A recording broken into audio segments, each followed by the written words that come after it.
Ama Audiolibros presenta Hermes Trismegisto, la tabla esmeralda. Incluye varias versiones y explicaciones. Narración Artur Mas.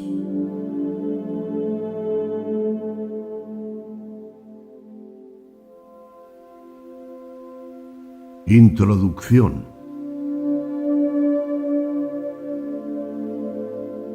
La tabla esmeralda es un texto corto, antiguo y de carácter críptico atribuido a Hermes Trismegisto, del que se reclaman discípulos todos los alquimistas y cuyo propósito es revelar el secreto de la sustancia primordial.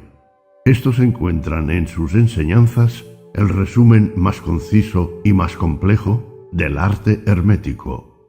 En la tabla esmeralda está condensado el mensaje de la gran obra, objetivo principal de la alquimia. Dicho mensaje es expresado de modo simbólico y su sola lectura no revela su significado. El acceso a la gran obra requiere trascender la limitación racional, de ahí que todo alquimista sufre una transmutación personal paralela que le permite acceder al lenguaje del símbolo. El todo, el uno, tan solo se expresa simbólicamente y es necesario el aprendizaje de la hermenéutica del símbolo. De no ser así, su sola simplicidad generará incredulidad. La razón aguarda complejidad ante lo complejo, mientras el uno se descubre ante la simplicidad de otra lectura, de otro lenguaje. En definitiva, la expresión críptica de la tabla no es intencionada, sino que requiere de la persona adecuada, capacitada para la gran obra. Según lo imaginó el físico, alquimista y filósofo alemán Heinrich Kunrad en el siglo XVII, la tabla habría estado escrita sobre un trozo de esmeralda, cristal o roca verde y provendría de un documento que no se sabe dónde está, con un alfabeto desconocido pero similar a la antigua escritura fenicia de hace milenios. A pesar de esto, el contenido de la tabla esmeralda se mantuvo a través del paso del tiempo e influyó en diferentes artistas del conocimiento.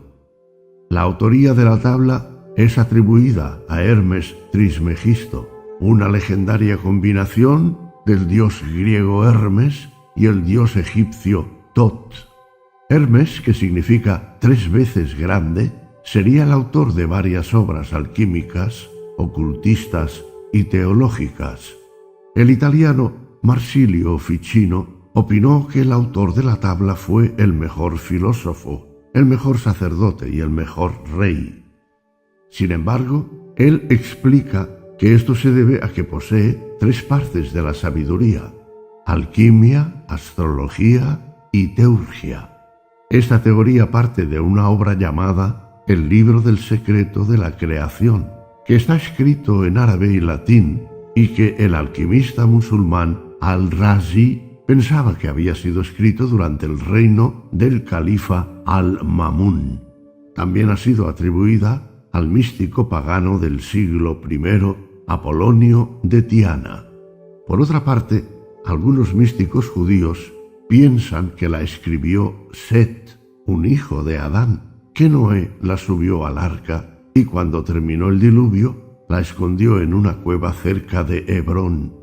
Pero otra de las versiones explica que en realidad un hijo de Abraham llamado Hermes se la dio a su hermana Miriam, quien la puso en el arca de la alianza, donde permanece escondida hasta hoy en día.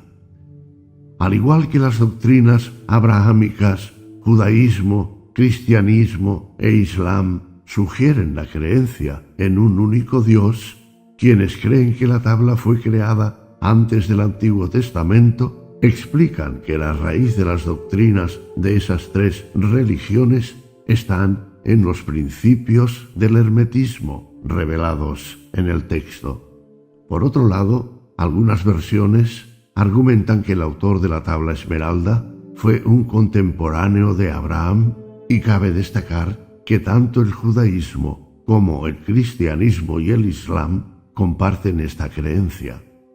La tabla fue escrita con la intención de aclarar los misterios más ocultos de la vida y de la creación.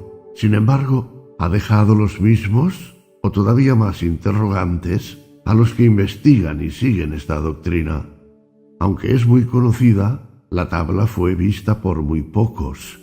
Una de sus primeras apariciones fue entre el 500-799 después de Cristo, escrita en árabe por Balinas, que explicó que encontró las tablas en las manos de un anciano que estaba sentado en un trono de oro en una bóveda bajo una estatua de Hermes en Turquía.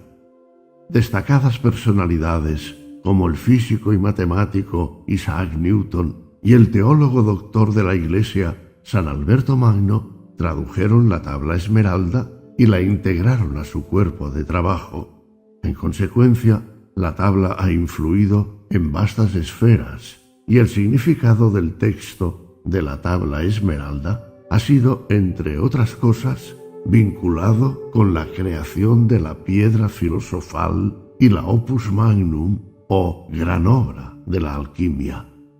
La frase «como es arriba, es abajo» es la máxima guía de los seguidores del hermetismo y tiene como premisa que lo que suceda en cualquier nivel de la realidad, ya sea física, emocional o mental, ocurre también en los demás niveles. Dentro de cada uno está el otro, de manera que si entiendes uno, puedes llegar a entender el otro. Esto se interpreta como la relación entre el macrocosmos, el universo, y el microcosmos, el ser humano. Estas palabras capturan la esencia de la alquimia, que explica que el cielo es un espejo de la tierra y que todas las cosas se corresponden entre ellas. Existen numerosas versiones del texto de la tabla, a menudo con variaciones. Presentamos aquí algunas de las traducciones más sobresalientes, con variaciones entre ellas.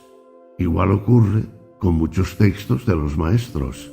El verdadero discípulo tiene que dilucidar por sí mismo.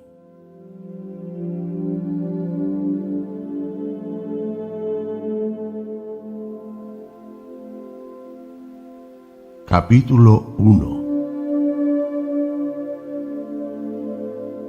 La tabla esmeralda, sobre la química. Traducción de la primera edición impresa en Nuremberg en 1541. Palabras de los secretos de Hermes, escritas sobre una tabla de esmeralda que sostenía en sus manos cuando, en una cueva oscura, fue encontrado su cuerpo embalsamado. Verdad sin mentira, cierto y muy verdadero. Lo que es inferior es como lo que es superior, y lo que es superior es como lo que es inferior, para los cumplimientos de los milagros de una sola cosa. Y como todas las cosas fueron desde uno, por la meditación de uno solo, igualmente las cosas fueron nacidas por ello de una cosa, por adaptación. Su padre es el sol, su madre la luna. El viento la ha llevado en su vientre. La tierra es su nodriza. En ella está el padre de todos los talismanes del mundo. Si es hecha tierra, su fuerza está entera. Separarás la tierra del fuego, lo sutil de lo espeso, con gran inteligencia.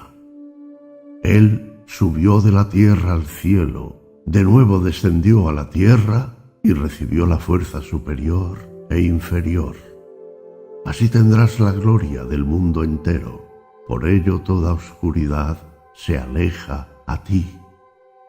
Aquí está la fuerte fuerza de toda fuerza, que vence toda cosa sutil y penetra toda cosa sólida.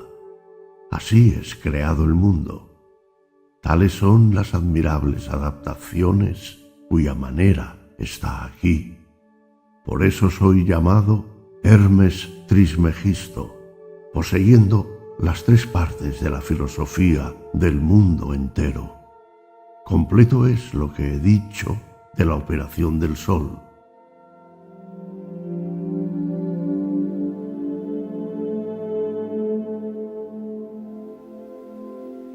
Capítulo 2.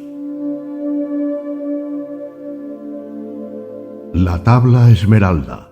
Aquí se encuentra la formación de la naturaleza, publicada en la revista Alchimie Méditerranéenne.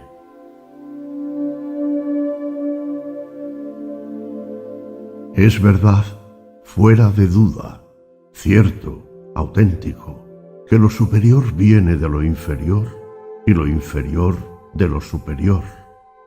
Él hizo maravillas a partir de uno, como todas las cosas proceden de uno por un procedimiento común, como todas las cosas son producidas de esta sustancia por un procedimiento común.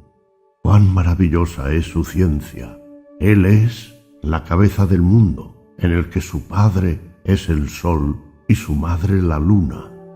El viento lo ha llevado en su seno y la tierra lo ha alimentado. Él es el padre de los talismanes, el poseedor de las maravillas.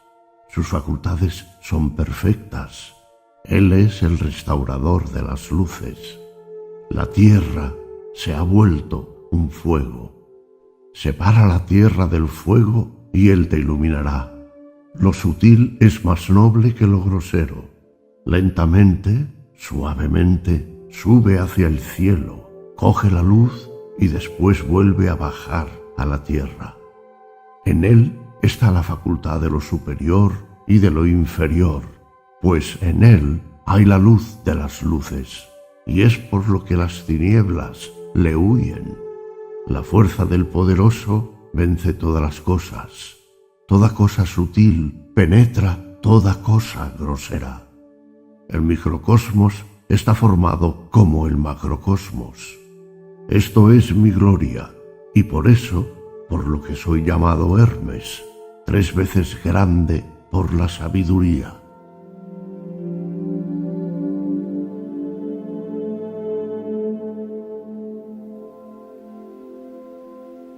Capítulo 3.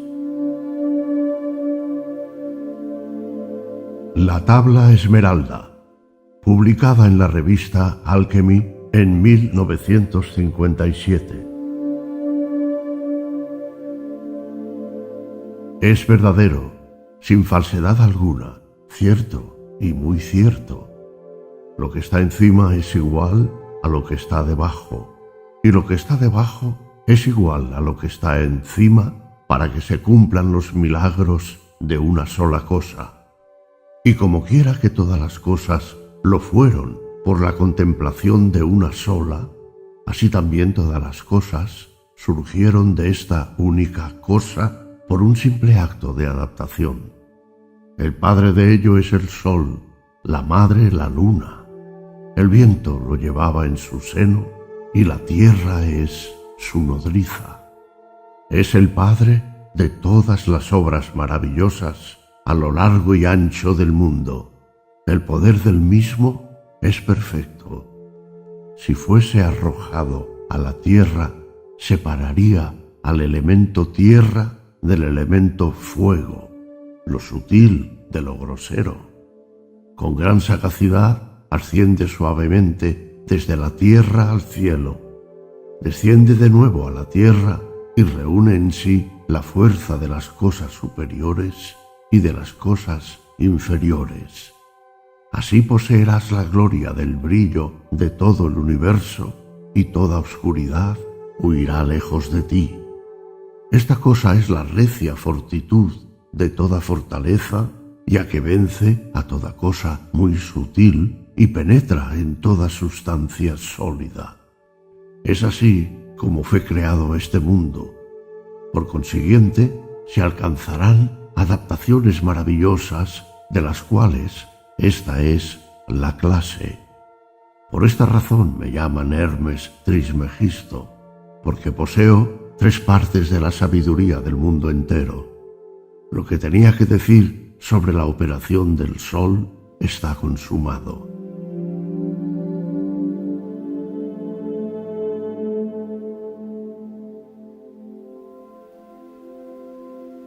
Capítulo 4. La tabla esmeralda en lenguaje simbólico, publicado como lámina del compendio Viridarium Chemicum.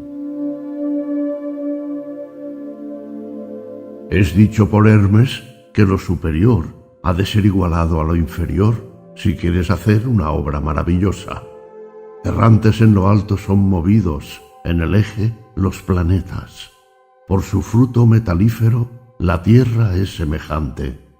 El sol es el padre de la piedra, la errante Cintia, madre. El viento la ha llevado en su vientre, la tierra la ha nutrido. Esta tabla esmeralda en lenguaje simbólico está publicada como lámina 95 del compendio de alquimia, publicado bajo el título de Viridarium Chemicum, el jardín químico. Según Bernard Jason, autor de las transmutaciones alquímicas, está extraída del Prodomus Rhodostauroticus, libro de tradición Rosacruz, publicado por primera vez en Heidelberg en 1620. La composición del interior del círculo procede a su vez de el vellocino de oro de fecha anterior. Los tres escudos ligados por cadenas son la sal, representada por una estrella, el azufre, representado por un león, y el mercurio, representado por un águila bicéfala. A la izquierda de la estrella salina se encuentra la tierra y a la derecha el cielo. Entre los tres encierran una esfera crucífera en cuyo interior hay una tau invertida, cuyo giro a la derecha, al decir de Bernard Jason, daría el signo espagírico del vitriolo. El poema que explica la ilustración en El vellocino de oro dice que de este vitriolo nacen los metales. Estos metales los vemos arriba del grabado como círculos que rodean un cáliz en el que el sol y la luna vierten su flujo. Hay que tener igualmente presente, para una ajustada interpretación de esta lámina, que los metales son también calendarios e indicadores de las fases de la obra. La filacteria circular contiene el conocido axioma hermético visita interiora terre rectificando invenies occultum lapidem. Visita el interior de la tierra, rectificando encuentras la oculta piedra. La interpretación, así como dónde poner las comas, ha dado lugar a numerosísimos comentarios. El conjunto, visto en perspectiva, son dos círculos inscritos en un cuadrado, alusión, según algunos, al atanor y al horno. Las flores de los vértices, 4 pétalos, macho y hembra, completan el significado de esta obra simbólica que no en balde Basilius Valentinus, alquimista del siglo XV, incluye en sus 12 llaves de la filosofía bajo el título de Paradigma de la gran obra.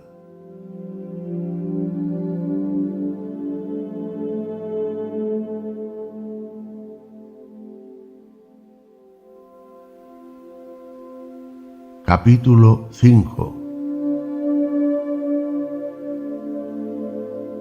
La tabla esmeralda explicada por Hortulano.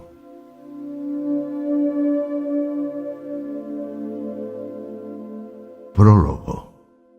Alabanza, honor y gloria os sean rendidas eternamente, oh Señor, Dios Todopoderoso, con vuestro muy amado Hijo, nuestro Salvador, Jesús Cristo, verdadero Dios y único hombre perfecto, y el Santo Espíritu Consolador, Trinidad Santa, que sois el Dios único.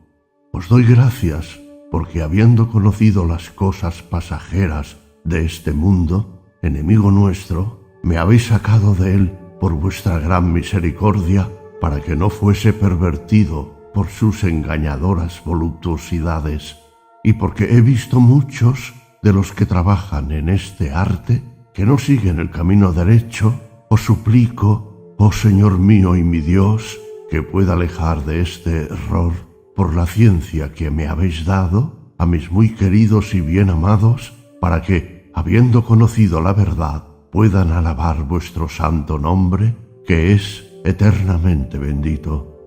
Por tanto yo, hortulano, es decir, jardinero, así llamado a causa de los jardines marítimos, indigno de ser llamado discípulo de la filosofía, conmovido por la amistad que tengo a mis muy queridos, he querido poner por escrito la declaración y explicación cierta de las palabras de Hermes, padre de los filósofos, aunque ellas sean oscuras, y declarar sinceramente toda la práctica de la verdadera obra. Y cierto que no sirve de nada a los filósofos querer esconder la ciencia en sus escritos cuando obra la doctrina del Espíritu Santo.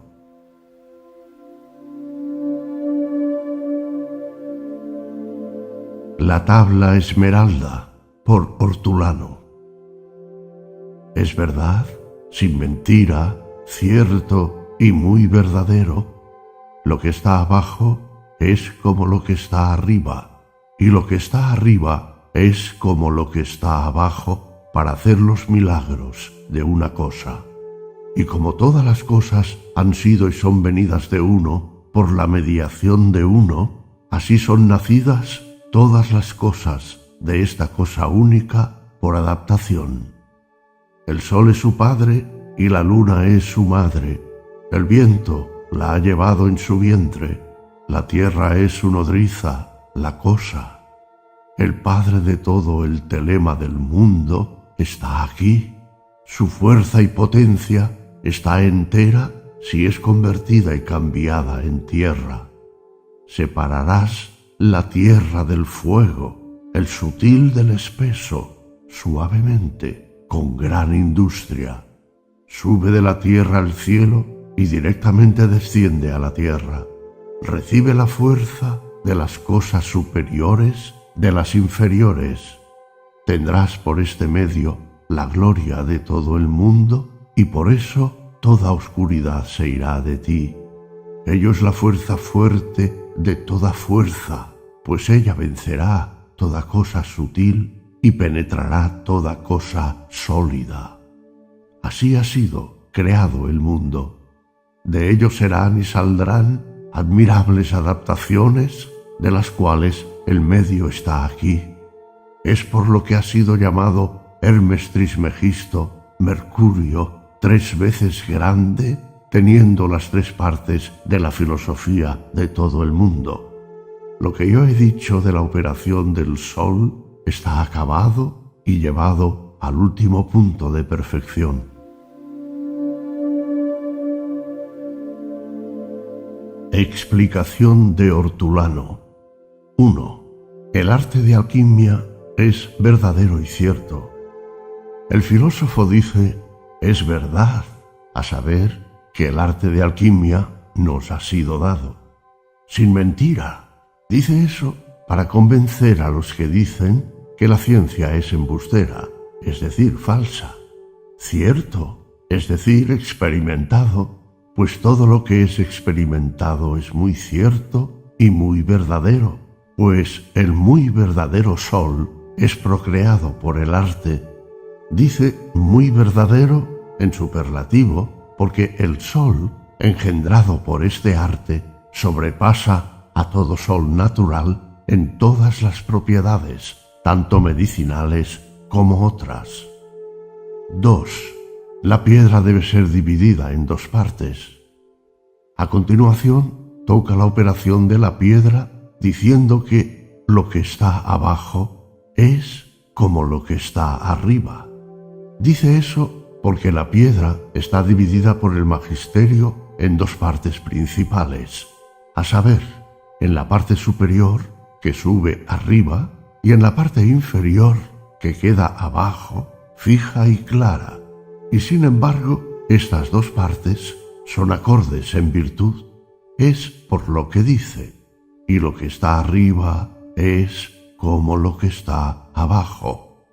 Ciertamente esta división es necesaria para hacer los milagros de una cosa, es decir, de la piedra, pues la parte inferior es la tierra, que es la nodriza y el fermento, y la parte superior es el alma, la cual vivifica toda la piedra y la resucita. Es por lo que estando hecha la separación y la conjunción, muchos milagros vienen a hacerse en la obra secreta de la naturaleza. 3.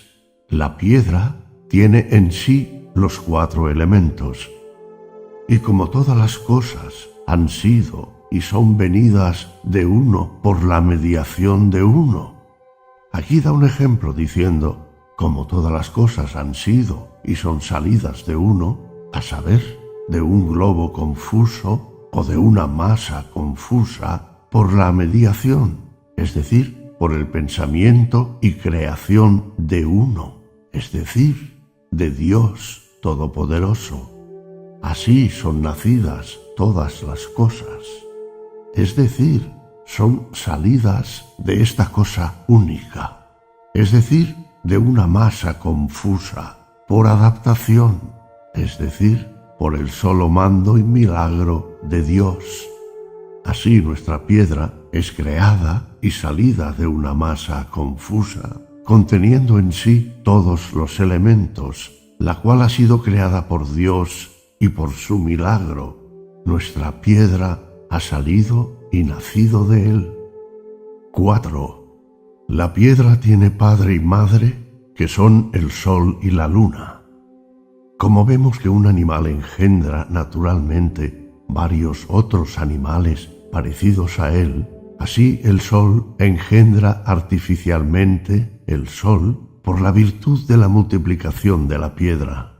Es por lo que sigue, el sol es su padre, es decir, el oro de los filósofos, y porque en todas las generaciones naturales debe haber un lugar propio para recibir las simientes con alguna conformidad de parecido en parte. Así es necesario que en esta generación artificial de la piedra el sol tenga una materia que sea como una matriz propia para recibir su esperma y su tintura. Y eso es la plata de los filósofos. Por ello es por lo que sigue, y la luna es su madre.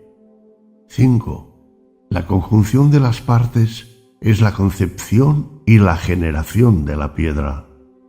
Cuando estos dos se reciben el uno al otro en la conjunción de la piedra se engendra en el vientre del viento, y es lo que dice poco después: el viento la ha llevado en su vientre. Se sabe bien que el viento es aire, y el aire es vida, y la vida es el alma, la cual ya he dicho antes que vivifica toda la piedra. Así es preciso que el viento lleve toda la piedra y la lleve de nuevo, y que engendre el magisterio. Es por lo que se sigue que debe recibir alimento de su nodriza, a saber, de la tierra.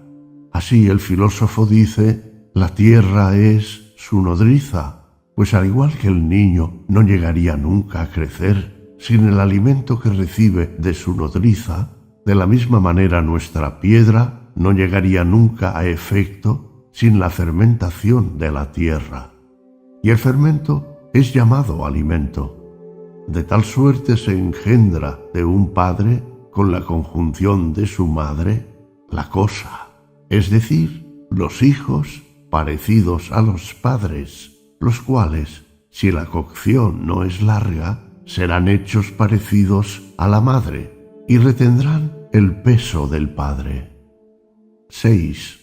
La piedra es perfecta si el alma es fijada en el cuerpo. Después continúa, el Padre de todo, el telema del mundo, está aquí.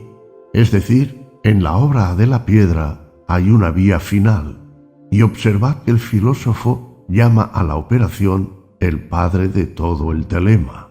es decir, de todo secreto o tesoro de todo el mundo, a saber, de toda piedra que ha podido encontrarse en este mundo. Está aquí, como si dijera, he aquí que te la enseño. Después el filósofo dice, ¿quieres que te enseñe cuándo la fuerza de la piedra está acabada y es perfecta?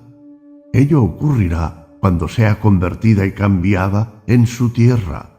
Y por eso dice, su fuerza y potencia está entera, es decir, perfecta y completa, si es convertida y cambiada en tierra, es decir, si el alma de la piedra, de la que hemos mencionado más arriba, que el alma es llamada viento y aire, en la cual está toda la vida y la fuerza de la piedra, es convertida en tierra, a saber de la piedra, y la fija, de manera tal que toda la sustancia de la piedra esté también unida con la nodriza, que es la tierra, que toda la piedra sea convertida y vuelta a fermento. Y como cuando se hace pan, un poco de levadura alimenta y fermenta una gran cantidad de masa, y así cambia toda la sustancia de la masa en fermento, también el filósofo quiere que nuestra piedra sea fermentada de tal manera que sirva de fermento a su propia multiplicación. 7. La modificación de la piedra. A continuación, enseña cómo debe multiplicarse la piedra, pero antes pone la modificación de la misma y la separación de las partes, diciendo, separarás la tierra del fuego, el sutil del espeso, suavemente, con gran industria. Suavemente, es decir, poco a poco, no con violencia, sino con espíritu e industria, a saber, por la mierda de ave o estiércol filosofal. Separarás, es decir, disolverás, pues la disolución es la separación de las partes. La tierra del fuego, el sutil del espeso, es decir, los pozos y la inmundicia del fuego, del aire y del agua, y de toda la sustancia de la piedra, de manera que quede enteramente sin inmundicia. 8. La parte no fija de la piedra debe separar la parte fija y elevarla. Estando preparada la piedra de esta forma, se puede entonces multiplicar. Por lo tanto, pone ahora la multiplicación y habla de la fácil licuefacción o fusión de ésta por la virtud que la misma tiene de ser entrante y penetrante en los cuerpos duros y blandos, diciendo, sube de la tierra al cielo y directamente desciende a la tierra. Aquí hay que notar bien que aunque nuestra piedra, en su primera operación, se divida en 4 partes, que son los 4 elementos, sin embargo, como ha sido dicho arriba, hay 2 partes principales en ella. Una que sube arriba, que es llamada la no fija o la volátil, y otra que queda fija abajo, que es llamada tierra o fermento, como se ha dicho. Pero hay que tener gran cantidad de la parte no fija y darle a la piedra cuando la misma esté muy limpia y sin suciedad, y hay que darle tantas veces por el magisterio que toda la piedra, por la virtud del Espíritu, sea llevada arriba, sublimándola y haciéndola sutil. Y eso es lo que dice el filósofo. Él sube de la tierra al cielo. 9. La piedra volátil debe ser fijada una segunda vez. Después de todo eso, hay que incerar esta misma piedra, así exaltada y elevada o sublimada, con el aceite que ha sido sacado de ella en la primera operación, que se llama agua de la piedra, y hay que darle vueltas muy a menudo al sublimarla, hasta que por la virtud de la fermentación de la tierra, con la piedra elevada o sublimada, toda la piedra, por reiteración, desciende del cielo a la tierra, permaneciendo fija y fluyente. Y es lo que dice el filósofo: desciende a la tierra, y así recibe la fuerza de las cosas superiores, sublimando de las inferiores, descendiendo. Es decir, que lo que es corporal será hecho espiritual en la sublimación, y lo espiritual será hecho corporal en la descensión, o cuando la materia desciende. 10. De la utilidad de arte y de la eficacia de la piedra.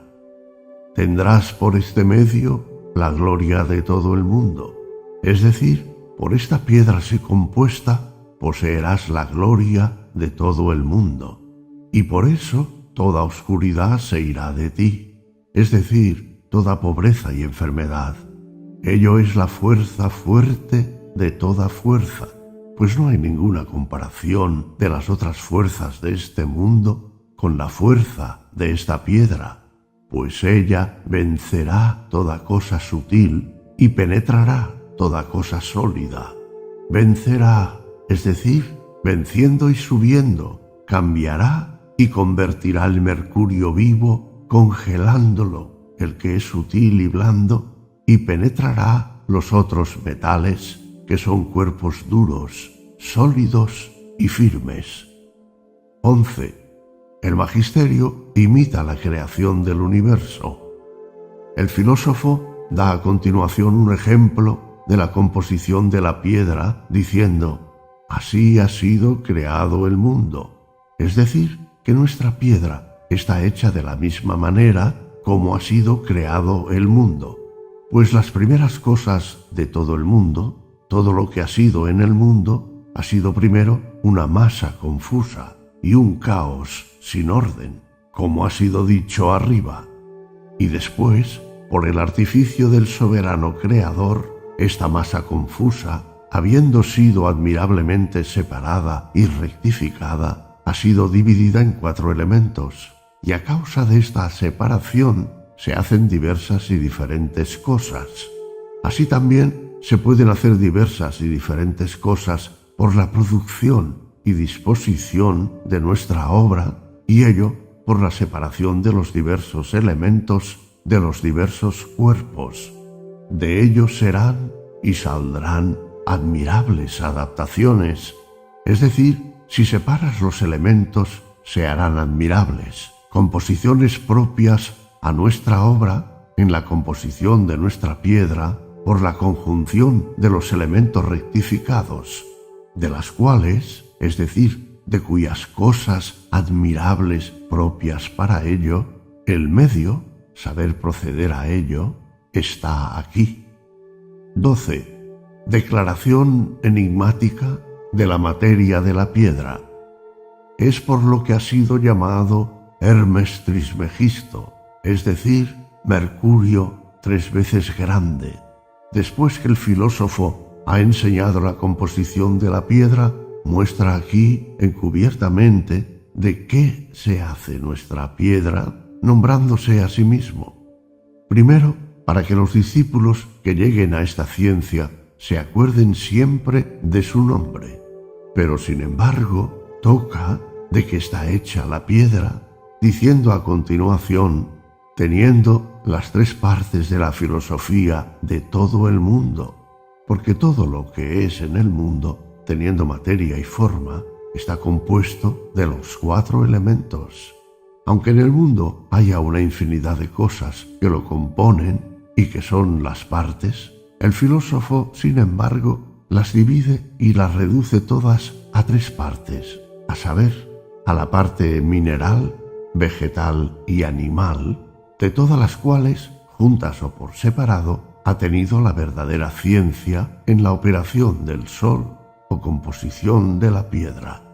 Por eso es por lo que dice, teniendo las 3 partes de la filosofía de todo el mundo, cuyas todas 3 están contenidas en la sola piedra, a saber, en el mercurio de los filósofos. 13. ¿Por qué la piedra es llamada perfecta? Esta piedra es llamada perfecta porque tiene en sí la naturaleza de las cosas minerales, vegetales y animales, Es por lo que es llamada triple, de otra manera, trinauna, es decir, triple y única, teniendo 4 naturalezas, a saber, los 4 elementos y 3 colores, el negro, el blanco y el rojo. También es llamada grano de trigo, el cual, si no muere, quedará solo, y si muere, como ha sido dicho arriba, cuando se junta en la conjunción, trae mucho fruto, a saber, cuando las operaciones de las que hemos hablado son llevadas al último punto de perfección. Oh, amigo, si haces la operación de la piedra, te he dicho la verdad. Si no la haces, no te he dicho nada. Lo que yo he dicho de la operación del sol está acabado y llevado al último punto de perfección. Es decir, lo que ha sido dicho de la operación de la piedra de 3 colores y 4 naturalezas que están en una cosa única, a saber, en el solo mercurio filosofal, está acabado y terminado.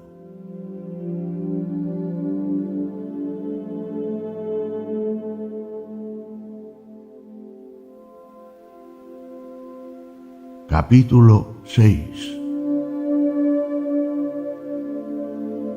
La tabla esmeralda, explicada por Fulcanelli, capítulo de su libro Finis Gloriae Mundi. Sobre Fulcanelli. Fulcanelli es el seudónimo del mayor alquimista contemporáneo y uno de los grandes maestros de todos los tiempos. Sobre él circulan infinidad de rumores, pero no se sabe nada cierto, existiendo diversas hipótesis. La única persona que supuestamente lo conoció fue Eugène Cancelliet, a quien Fulcanelli remitió sus manuscritos para su publicación en 1925, pero jamás ha revelado su identidad. Cancelliet dice en el prólogo a la primera edición francesa de El misterio de las catedrales: hace ya tiempo que el autor de este libro no está entre nosotros. Se extinguió el hombre, solo persiste su recuerdo. Sus numerosos amigos, hermanos desconocidos, que esperaban de él la solución del misterioso verbum dimissum, le llorarán conmigo. Desapareció al sonar la hora fatídica, cuando se produjo la señal. Fulcanelli ya no existe. Sin embargo, y este es nuestro consuelo, su pensamiento permanece, ardiente y vivo, encerrado para siempre en estas páginas como en un sanitario. Posteriormente, con inciertas alusiones a la existencia en otros planos y a aspectos secretos de la alquimia, tales afirmaciones han sido matizadas y algunos afirman que Fulcanelli siguió existiendo. Según se cuenta, el premio Nobel de Física, Jacques Bergier, fue visitado en 1937 por Fulcanelli, quien le reveló algunos secretos referentes a la fisión nuclear. Fulcanelli sería el autor de 2 obras cumbres de la alquimia: El misterio de las catedrales y la interpretación esotérica de los símbolos herméticos, y Las moradas filosofales y el simbolismo hermético en sus relaciones con el arte sagrado y el esoterismo de la gran obra. Los originales de ambas fueron escritos en francés y publicados por Omnium Littéraire de París en 1925 y 1929.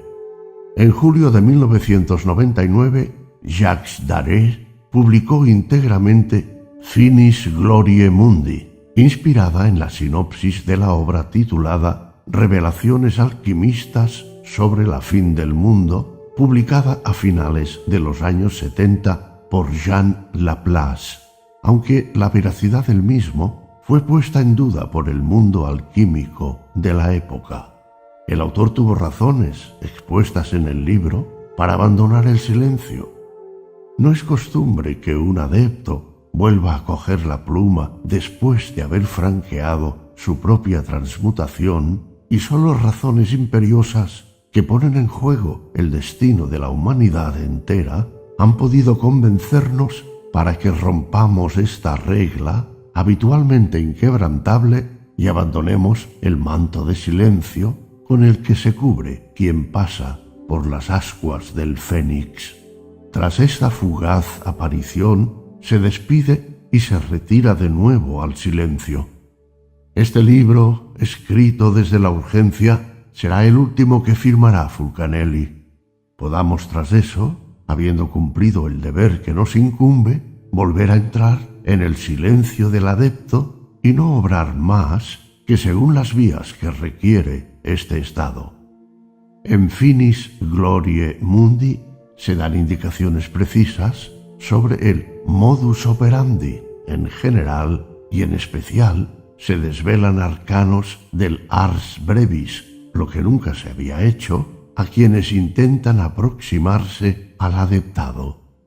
Fulcanelli analiza de manera bastante explícita errores que cometen muchos, el estado de la materia llamada prostituta escarlata, algunos errores de filaleteo respecto a la confusión de los vasos noble y vil que lleva a la pérdida de la obra, la trampa no de las menores, como dice el autor, que lleva a confundir la estéril prostituta escarlata o el ciclo de las 4 edades con la obtención de la piedra. Algunos remedios para rectificar el error en una u otra de las obras, así como la manera de detectarlos. La multiplicación de la quinta esencia y cuántas ruedas pueden hacerse y cuáles son sus características. Los errores más frecuentes sobre el sujeto de los sabios, la insuficiencia, el ni menos de un capítulo que se llama Ni más ni menos, de espíritu astral, del que habla Ciliani, Hermes desvelado, tras la apertura de la materia absolutamente indispensable para el trabajo del artista, y un larguísimo etcétera. Son cosas no dichas hasta ahora. Sobre todo, particularmente, claro e importante, es lo concerniente a las relaciones entre el artista y la materia y cómo estos dos polos de la obra, artista y materia en obra, se interpenetran y determinan los resultados. Pero Fulcanelli no se limita en este libro a la operatoria y su fundamento filosófico.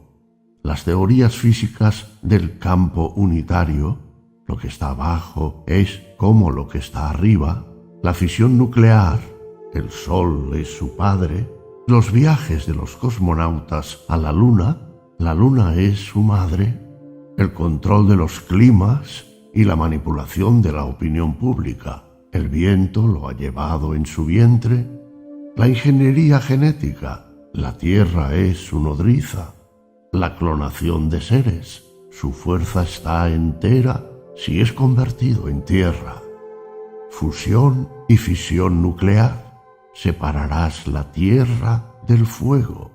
El porqué de este inusual comentario de la tabla esmeralda, así como quien realizó la inversión alquímica, por qué motivo y sobre la base de qué errores alquímicos, están ampliamente tratados, así como sus remedios.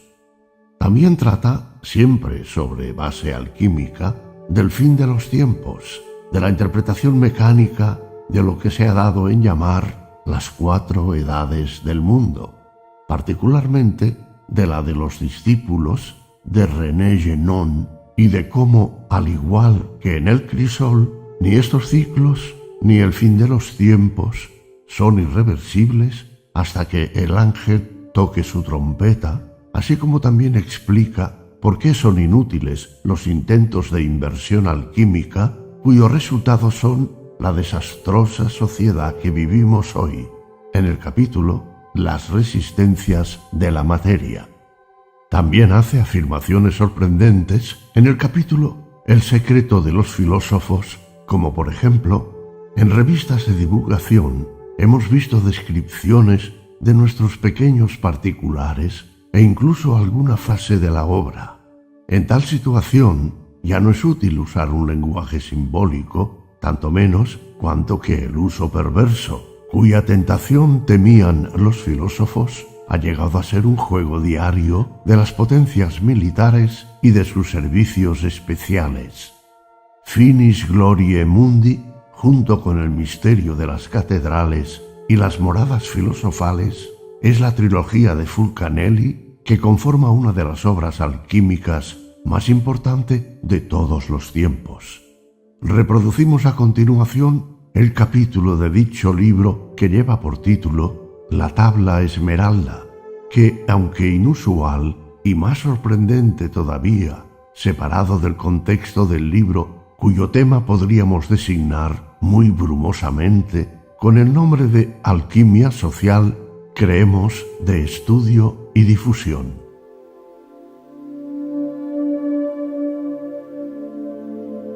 La Tabla Esmeralda, por Fulcanelli.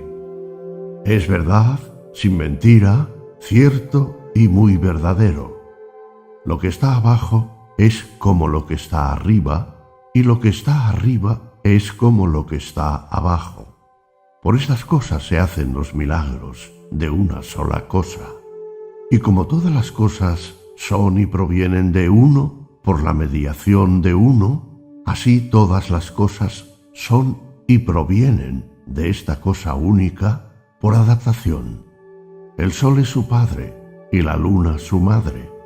El viento lo ha llevado en su vientre. La tierra es su nodriza y su receptáculo. El padre de todo, el telesma del mundo universal, está aquí. Su fuerza o su potencia permanece entera si es hecho tierra. Separarás la tierra del fuego, lo sutil de lo espeso, suavemente, con gran industria. Sube de la tierra y baja del cielo, y recibe la fuerza de las cosas superiores y de las cosas inferiores. Así tendrás la gloria del mundo, y toda oscuridad se alejará de ti.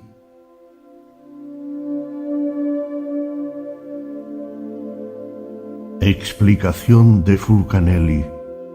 Desde que el presidente Truman mandó lanzar sobre Hiroshima la primera bomba atómica, inútil desde el punto de vista estratégico, puesto que el Japón, exangüe, se preparaba para rendirse, rendición que no se adelantó sino unos días, adquirimos la certidumbre que un grupo de hombres perseguía secretamente un fin más exigente que terminar la guerra. El señor Truman y sus consejeros no solo querían probar su proyecto mortal en condiciones reales, sino asegurar al gobierno americano una supremacía sin participación y probarlo a los ojos del mundo.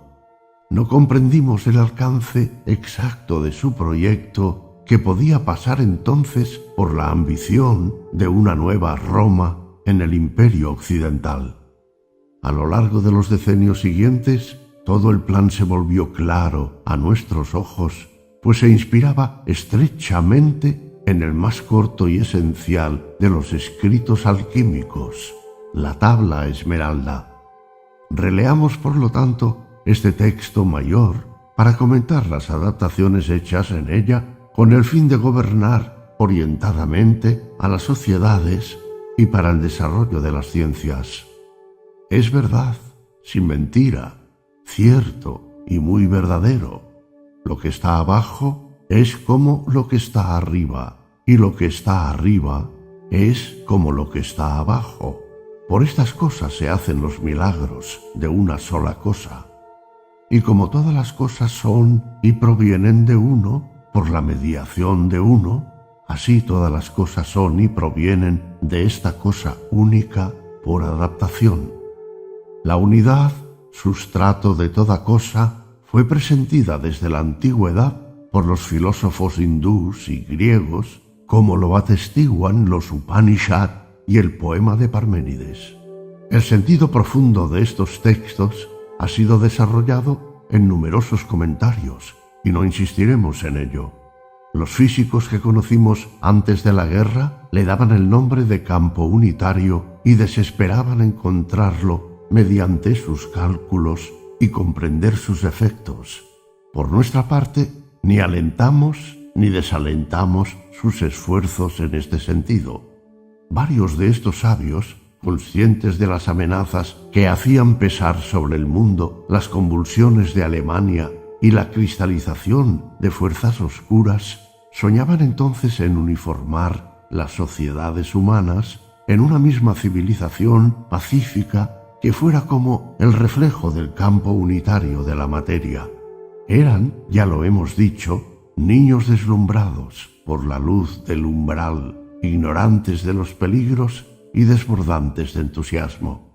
Se preparaban, como en los cuentos de hadas, a vencer al lobo para vivir felices el resto de sus días. ¿Cómo concibieron tantas ilusiones sobre lo que fermentaba desde decenios en las sociedades iniciáticas occidentales, con las que algunos de ellos se habían, sin embargo, relacionado? ¿Cómo pudieron entregarse a los jefes militares y políticos americanos no atados de pies y manos, sino corriendo y retozando como niños tras el flautista? Los primeros trabajos en los que se los empleó versaban sobre el campo unitario. Como habíamos previsto, fueron vanos. Las raras confidencias del señor Rosen, asistente del profesor Einstein, confidencias que nos han sido contadas, daban cuenta del abandono de las investigaciones a causa de terribles accidentes de los que no comprendían nada y que sus ecuaciones no había permitido prever. Los suministradores de fondos, almirantes de la Marina o directores de agencias creadas ex profeso y dependientes del Secretariado de Defensa, exigieron secreto y aislaron a todos los testigos. Sin embargo, si el campo físico resistía a todos sus esfuerzos, la idea de la unificación de los hombres se abría paso y los accionistas de la industria hacían sus cálculos, seducidos menos por la esperanza de que se acabaran las guerras que por la perspectiva de un imperio mundial invisible al servicio de América. Fue entonces cuando cabezas locas se dieron cuenta de la similitud entre las preocupaciones de los sabios y los primeros versículos de la tabla de Hermes, o ya acariciaban la ambición de remodelar el mundo, reconciliando tradición y modernidad, que la mayor parte de los epígonos del esoterismo se dedicaban a separar cuando no a oponer. No tenemos respuesta a esta pregunta. El esoterismo occidental aparecía desde finales del otro siglo como un campo cerrado en el que se enfrentaban voluntades y proyectos que de tradicional no tenían sino la apariencia y de los que el nazismo ofrecía el más lamentable de los espectáculos. Locos fáusticos. Al menos hasta entonces, estas quimeras bullían en vasos cerrados, en las trastiendas de librerías polvorientas o en los salones privados de rentistas muertos de aburrimiento. Pero la aventura nazi dio a muchos de que el poder estaba al alcance de la mano de los audaces. La sinarquía del señor Albeidre, que en sus orígenes no era sino una pálida imitación de la sociedad medieval, tomaba el sentido de una dictadura oculta de superiores desconocidos, y todo soplador insignificante, por poco que se hubiera rozado con los ritos mágicos de moda, se sentía el alma de un Cagliostro. El sol es su padre. En 1943, tras los fracasos parciales sobre los trabajos del campo unitario, el interés refluyó hacia las energías hidratómicas. A decir verdad, ya habían visto la luz, al menos sobre el papel, varios ensayos de pilas y todo lo que retenía a los sabios para intentar liberar la energía de paz era el temor a la reacción en cadena. La carta del señor Einstein al presidente Roosevelt sirvió de pretexto. Hablad de huesos a los perros, de bombas a los militares, y los veréis gruñir de gusto. La continuación es conocida de todos. El señor Oppenheimer, citando ante el fogonazo los versos del Mahabharata. Si de repente apareciera en el cielo el resplandor de 1000 soles, su brillo no haría sino aproximarse a la gloria de este espectáculo. Confirmaba a los ojos de los aprendices demiurgos la justeza de la tabla esmeralda. Faltaba todavía que este sol, concebido por las manos del hombre, apareciese al mundo en el esplendor de sus nubes. Nuestros rufianes sabían su Biblia y su Salmo 18. De sus narices salía humo y de su boca un fuego devorador. Delante suyo, nubes de las que salían relámpagos, granizos y carbones de fuego. Así el presidente Truman ordenó bombardear Hiroshima y Nagasaki para que se viera que los rayos y la potencia de los astros ya no pertenecían al Zeus olímpico, sino a los hombres, a algunos hombres. Y la luna, su madre. Acabada la guerra y dominado el sol nuclear, se interesaron inmediatamente por los trabajos del señor von Braun y por perfeccionar sus misiles V2. La carrera del espacio alcanzó su punto culminante cuando 2 astronautas, embutidos en sus escafandras, dieron algunos pasos por nuestro satélite. Una interpretación tan literal podría no ser sino trabajo de soplador, pero su práctica parece más retorcida. La conquista de la Luna fue abandonada poco tiempo después de esta burda marcha.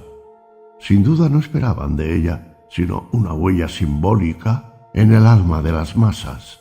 Al igual que con la bomba de Hiroshima, un acto ostentoso debía persuadir a los hombres de su dominio sobre las potencias cósmicas e ilusionarlos con que a continuación todos participarían de un proyecto que, en los hechos, se reservaban ellos. El viento lo ha llevado en su vientre.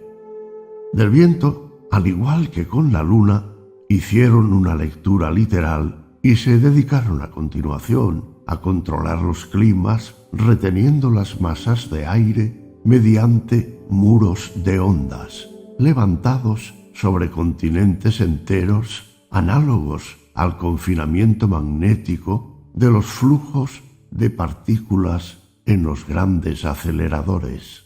Las primeras experiencias en 1975 y 1976 escaparon a todo control durante varios meses.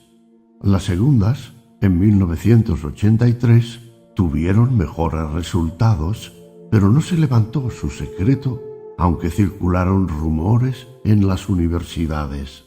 La contrapartida social del dominio de los vientos se tradujo en un intento de controlar la opinión, lo que Virgilio llamaba fama volans, tan móvil y fugaz como la brisa. La tierra es su nodriza y su receptáculo. Para asegurar el retorno a alguna materia densa, decidieron entonces favorecer los trabajos sobre lo viviente y la ingeniería genética, de la que hemos dicho todas las reservas que nos inspira. Las 4 citas que abren este versículo de la tabla esmeralda, cuyos comentarios en actos acabamos de describir, corresponden en una lectura alquímica canónica a los 4 elementos en un orden extraño: fuego, aire, agua y tierra, en el que alternan lo sutil y lo denso, lo caliente y lo frío. Subrayemos la progresión de los éteres hasta el acabamiento de la corporificación, correspondientes a los 4 primeros días del Génesis. La obra divina de la creación, revelada por el gran Hermes, sigue estrechamente el ciclo de las 4 edades: edad de oro del sol, edad de plata de la luna, edad de bronce de los héroes erráticos cuyas correrías poseen la libertad del viento, edad del hierro densificado al máximo. El lector comprenderá mejor por qué la aparición de estos ciclos tras el fin del proceso de la creación significa que se cometió un error. Efectivamente, desde que la densificación material del cosmos se acabó, no era necesario ya seguir más adelante. Admitamos incluso que, por analogía, este ciclo se aplique a las civilizaciones. Debería resumir su nacimiento, pero una vez que toman cuerpo, ¿para qué destruirlas y volver a empezar ad libitum, a voluntad, la generación de abortos? Pese al absurdo de semejante rueda loca girando sin fin, podríamos admitir un ciclo así si la enseñanza de Hermes se detuviera ahí. Pero después de haber comentado brevemente esta primera etapa de la obra divina e introducido a su discípulo a la contemplación de los orígenes, describe muchas otras operaciones. La aparición inesperada de las 4 edades en el crisol tiende a rehacer naturalmente lo que por accidente fue demasiado deshecho, o a veces a obtener el castigo de una corporificación demasiado extremada. Sin embargo, en la historia de las civilizaciones ocurre que introduce una creación real, aunque solo conocemos un ejemplo, que se extiende a lo largo de varios milenios a partir del despertar inducido por la última inversión de los polos. Cuando se examinan tiempos más cortos, aparece inmediatamente algún furor sangriento o la desmesura del orgullo y lleva a una época a la vez caótica y petrificada cuya salida natural, ya lo hemos dicho, se realiza por la violencia de un pequeño Ragnarok, la batalla del fin del mundo. Aquí fue planificado y programado por el Demiurgo, la entidad creadora.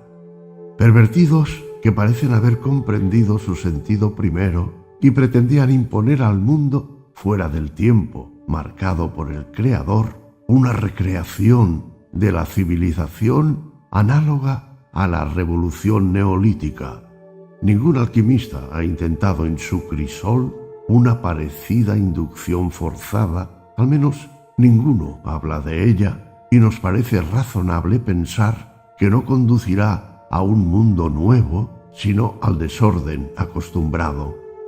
Subrayemos también las equivalencias simbólicas rígidas y no filosóficas introducidas entre los elementos y las prácticas sociales.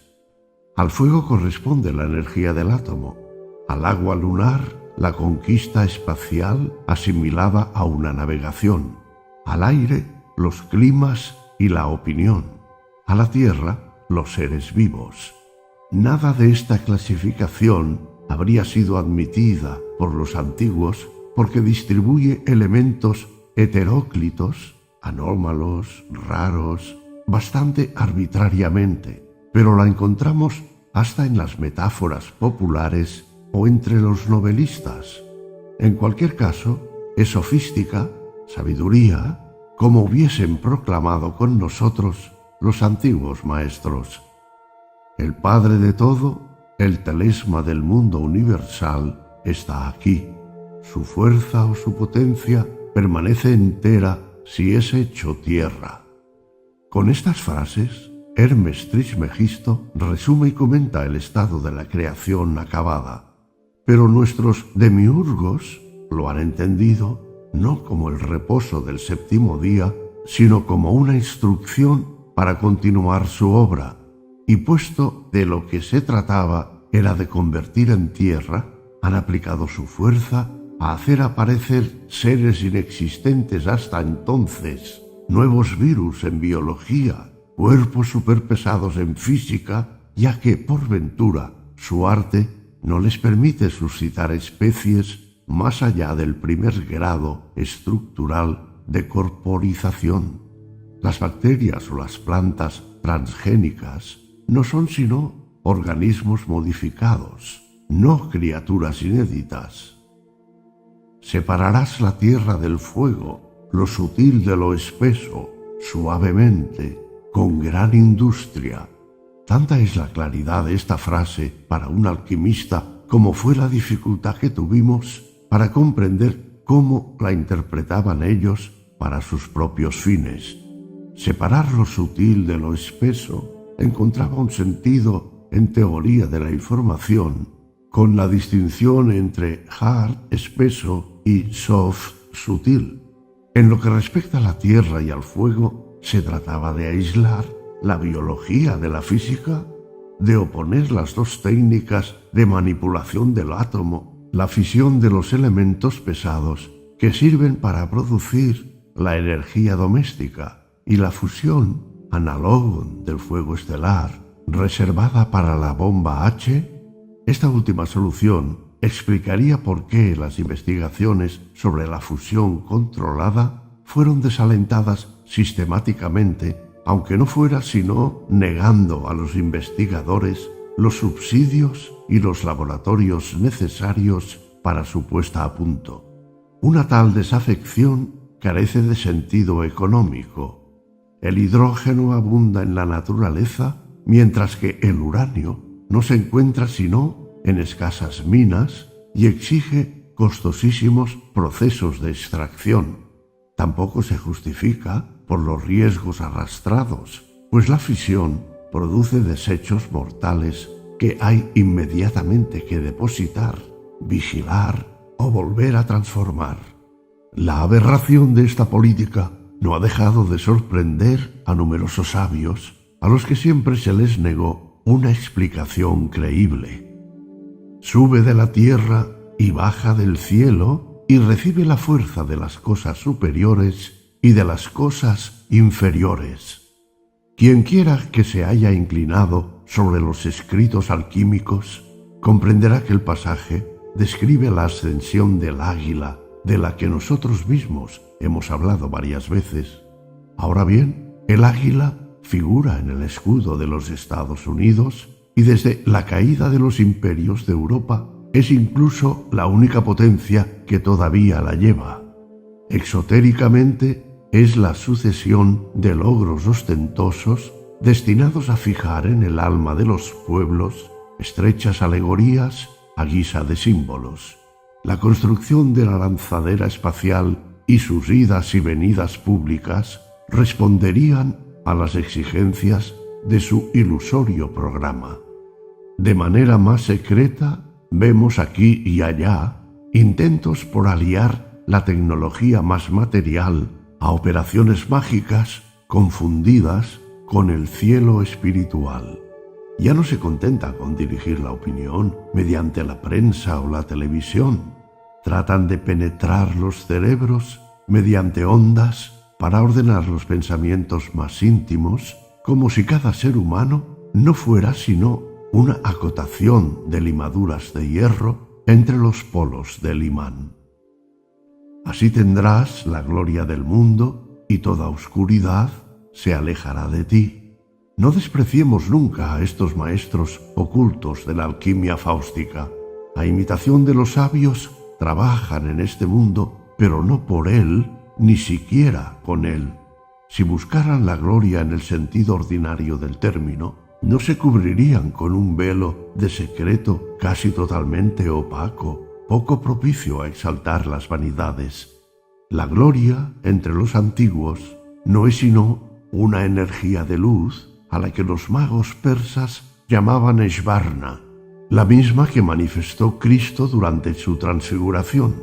¿Cómo aspirar al nimbo de esta gloria a la vez que se rechaza seguir los caminos de la revelación divina y realizar sobre sí las purificaciones más elementales? ¿Qué es, pues, esta gloria mundi si no se la entiende ni en el sentido exotérico ordinario ni en su verdadero significado espiritual? Acabamos de ver que intentan agrupar y ordenar los cerebros para hacer de ellos alojamientos individuales de un alma única, de una especie de todo ser humano artificial. El padre Pierre Teilhard de Chardin había anunciado como última perspectiva de la evolución la formación de lo que él llamaba una noosfera, el conjunto de seres vivos dotados de inteligencia. Pero además de que el todo ser humano, cuyo profeta pretendía ser, no advenía sino al fin de los tiempos, como un calderón musical del fin de los tiempos, su surgimiento en nada reducía la libertad personal. En su espíritu se trataba de una fusión de amor e inteligencia análoga a la que los teólogos más fiables han descrito como relaciones trinitarias de Dios. No nos corresponde juzgar lo bien fundado de las afirmaciones de los teólogos. Las revelaciones de las que nos hemos beneficiado y sin las cuales nuestra labor alquímica hubiera sido vana, no concernían sino a la perfección de la materia y a la purificación de nuestra propia naturaleza. El optimismo del padre Teilhard, la imagen lineal y suave que se hacía de la evolución, no nos han convencido nunca, y si la noosfera, a la que llamaba con toda su esperanza visionaria, ha de realizarse un día, dudamos que sea antes de la formación de los nuevos cielos y la nueva tierra, anunciados por San Juan. Pero una noosfera impuesta para explotar su potencia mágica o decuplicar la intuición intelectual de algunos falsos demiurgos está emparentada con la violación de los ángeles que le costó a Sodoma desaparecer bajo el fuego y el azufre, pues es efectivamente al ángel embrionario que hay en el hombre a quien quieren desviar de su vocación última, a menos que no tengan la jactancia de llegar a ser los únicos hombres verdaderos, enviando a los demás a un callejón sin salida, simples células de una máquina pensante esclavizada. Más grave todavía, si nos aproximamos al brillante y locuaz satélite artificial previsto para la entrada en un falacioso tercer milenio, las divagaciones alentadas en torno al eclipse del 11 de agosto de 1999 parecería que se hubiese fijado una fecha para triunfar, lo que les obliga a intensificar su presión sobre las masas. Pura locura, ozar así. Un aprendiz se da cuenta desde sus primeros errores y desde sus primeras decepciones que alejarse de las vías de la naturaleza retrasa la obra cuando no obliga a volver a empezarlo todo desde el principio. Pero el orgulloso ni ve ni oye, y por más que la materia le huya permanentemente en su crisol, él continúa hasta que todo se rompe irremediablemente entre sus manos y de vuelta le rompe a él. No iremos más adelante en el comentario de la tabla esmeralda, pues ellos mismos, hagan lo que hagan, no alcanzarán nunca ni siquiera la ilusión de la verdadera fuerza, fuerte de toda fuerza, que vencerá a toda cosa sutil y penetrará toda cosa sólida a la que el cosmopolita llama, muy acertadamente, la sal de la tierra. La quinta esencia, en sus aspectos, otros que minerales, mora más allá de la espada de Cherub. Finis Gloriae Mundi. En el cuadro de Valdés Leal, las nubes cubren la última luz y sólo se abren por arriba, desvelando la púrpura que reviste la mano divina y sin embargo natural. Recibiendo esta revelación, el alquimista sincero llegará sin duda alguna a su fin y la verdadera gloria del mundo reposará sobre él. Sin embargo, la obra posible del hombre, incluso en su plenitud, no manifiesta sino la esperanza de las cosas por venir. Como los magos en el pesebre o Salomón, construyendo el templo, tendrá que depositar su verdadero tesoro en el altar invisible de aquel ante quien toda carne gime de terror en sus extravíos o ignorancia primera de amorosa alegría, cuando habiendo cumplido su parte de la obra y sin poder determinar de antemano ni el tiempo ni la hora, contemple no ya la apertura de la materia, sino la de los cielos y la claridad de su gloria. Y qué necio sería quien prefiriese la gloria vana de este mundo al don divino más luminoso aún que el carbunclo de los sabios.